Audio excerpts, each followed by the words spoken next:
गोस्वामी तुलसीदास जी क्या अद्भुत लिख रहे हैं। भगवान गुरुदेव के आश्रम में आ गए, जितनी विद्या थी वो सब अपने आप आ गई, भगवान को बुलानी नहीं पड़ी।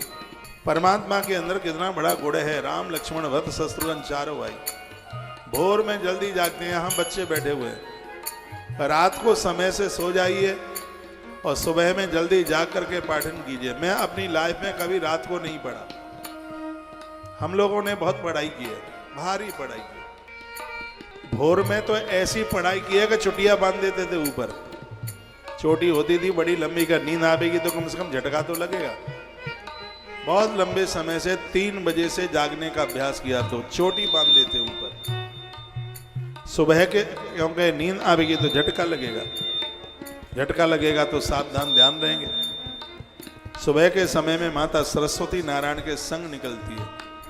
अब कोई बच्चा पढ़ता हुआ दिखाई दे, मां सरस्वती की निगाह पड़ जाए तो सगरी विद्या तो उसके दिमाग में आके बैठ ही जाएगी। और यहाँ भी प्रमाण मिल रहा है। जो बच्चे भोर में प्रातः जागेंगे, बड़ों का चरण वंदन करेंगे, प्रणाम करेंगे तो सगरी विद्या उनके माथे में आके बैठ जाएगी। ये सूत्र है, लिखा है। प्रातः काल उठे के रघुनाथ, प्रातः काल के रघुनाथ, मातो पिता गुरु नावे माता। प्रातः काल उठ के रघुनाथ, प्रातः काल उठ के रघुनाथ, माते पिता गुरु नावे माता। प्रातः काल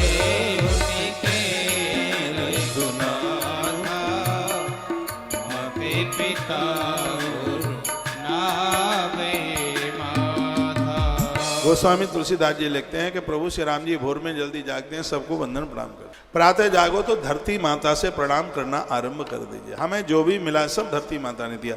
एक भी चीज ऐसी नहीं है जो धरा ने न दी हो, माता धरती ने दी हो। नहीं आप मुझे गिन के बता दें। अभी 2 तारीख तक मैं आपके बीच में हूँ, तब तक आप सोच लेना ऐसी कौन सी चीज है जो हमें धरती माता ने न दी हो। सबको धरती ने, देखो अन्न धरती माता ने दिया, पानी धरती माता ने दिया, जो कपड़ा आप पहने हैं जिसमें से सूत बना है वो बिनोला भी धरती माता ने ही दिया है। ऐसी कौन सी चीज है जो धरती माता ने ना दी हो। हर चीज, जो पानी ऊपर से बरसता है वो भी जमीन में से ही उठ करके जाता है। एक भी चीज ऐसी नहीं है जो धरा ने, धरती माता ने ना दी हो। इसलिए रोजाना प्रातः जागो तो सबसे पहले धरती माँ को वंदन प्रणाम करो। कहो माँ तेरी बड़ी कृपा है कि मेरा 100 किलो वजन 50 किलो 80 किलो 150 किलो हे माँ तूने झेला है। उस माँ को धन्यवाद कीजिए, कहिए माँ सच में तू मेरी माँ है, तूने मेरे वजन को झेला है। माँ को वंदन प्रणाम करके ही धरती पर चल के आइए। प्रातः जागते हो तो श्वासें छोड़ो। यदि ये नथुना चलता है तो ये पाम धरती पर रखो, ये चलता है तो ये पहले रखो। दोनों श्वास एक साथ चलती है, दोनों पाम धरती पर रखो और मस्तिष्क रख के प्रणाम करो। प्रणाम करते समय जमीन की धूल माथे पर लगेगी, भाग्य बदल जाएगा। बिल्कुल ऐसे जागिएगा, बहुत आनंद होगा। जो सूर्य निकलने से पहले सूर्य की किरणें आपके देखते देखते निकले, उन्हें आरोग्यता मिलेगी, वो लंबी उम्र जी करके जाएंगे। जो सूर्य निकलने के पहले बिस्तर छोड़ने की कोशिश करें। एक भी आपको पंछी घोंसले में सूर्य निकलने के बाद नहीं दिखाई देगा। इसलिए उनको कहाँ दवाई लेनी पड़ती है पंछियों को, वो घोंसले में नहीं होंगे सूर्य निकलने के बाद। गैया भैंस आपको सूर्य निकलने के बाद सोती हुई नहीं दिखाई देगी, बस पंछी नहीं दिखाई देंगे। तो बड़ा मस्त जीवन जीता है।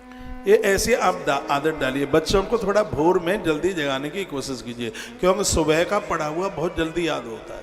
कभी भी अनुभव करके देख लेना। रात को आप पढ़ेंगे, हो सकता है सुबह भूल जाए, लेकिन सुबह आपने पढ़ा है उसे नहीं भूल सकते।